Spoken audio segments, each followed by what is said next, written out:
In the darkest of times, you will find where your soul comes from. My name is Lily. I'm a survivor of the downtown east side in Vancouver. I lived there for about 13 months, and I have seen evil. I have seen the darkest of the dark. I have seen the lowest of the low. I have seen the lowest vibration of humanity. If you read the book from Dr. Gabor Mate talks about being in the realm of hungry ghosts, and he actually writes about being down in the downtown east side in Vancouver, and he worked at the Portland Hotel. I've actually been there before, and I met some of the people that live there. And like he was working with a lot of like end stage addicts, and like a lot of his anecdotes are pretty depressing. But like what I'm talking about is like sometimes I would be down. Like doing my thing, and I would see somebody walk by, and I could feel the evil like coming through their like vibration, and like sometimes you would get involved with scenarios, and everything would be going okay, and then you would see the most evil things. Like I've seen people lose their lives. I've seen people do too much of the stuff, and people walking over them.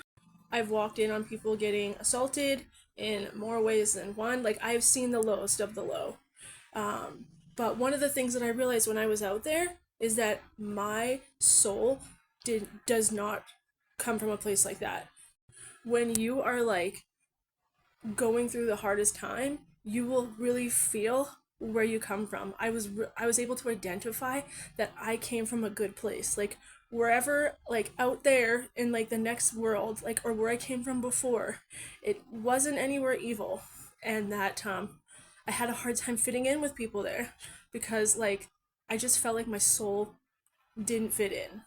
And when you are in the material world, like, you know, on the lower dimensions, like using or like dealing with lust or partying all the time or like just being in the material world, and you are not resonating with the people that you're with, it means that you don't belong to that type of soul group. Do you know what I mean?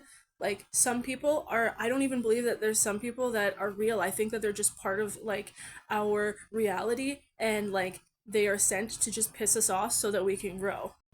Being self-aware is a blessing and a curse because like you want to fit in with people and you want to like, you know, like enjoy life, but at the same time you feel like you're on a completely different frequency. And the thing is because we are real. Like we're real people. And if you feel that way, you're a real person. And try to focus on the blessing part of it. Because, like, when you think about it, we see the world differently. There is the negative part about being, like, you know, seeing the world differently because we see everything. But at the same time, there's so much beauty in seeing the world differently.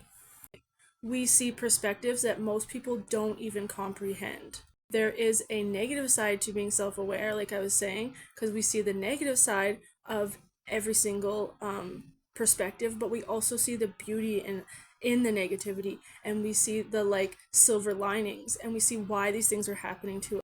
One thing I've been told through my entire life is, oh, you're so self-aware. But for so many years of my life, I just did nothing with my self-awareness. I just continued to like try to fit in to a mold that was just not right for me.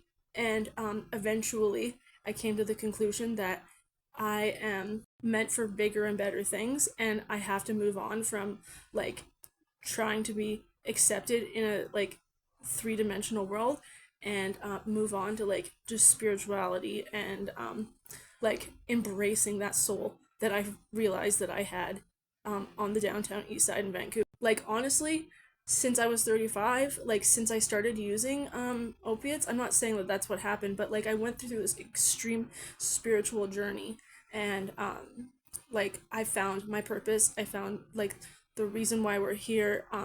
Like I've experienced near death experience, so I no longer fear anything besides people. Like I fear the living, not anything outside of this.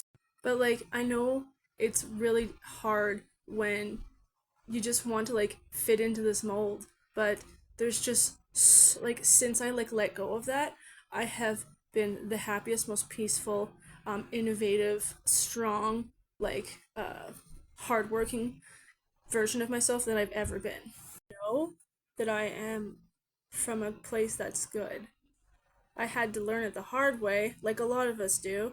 But if you can relate to this, then you're like me. You're self aware and you understand. So just keep trying. You'll find your people, and it'll all be worth it in the end. I promise.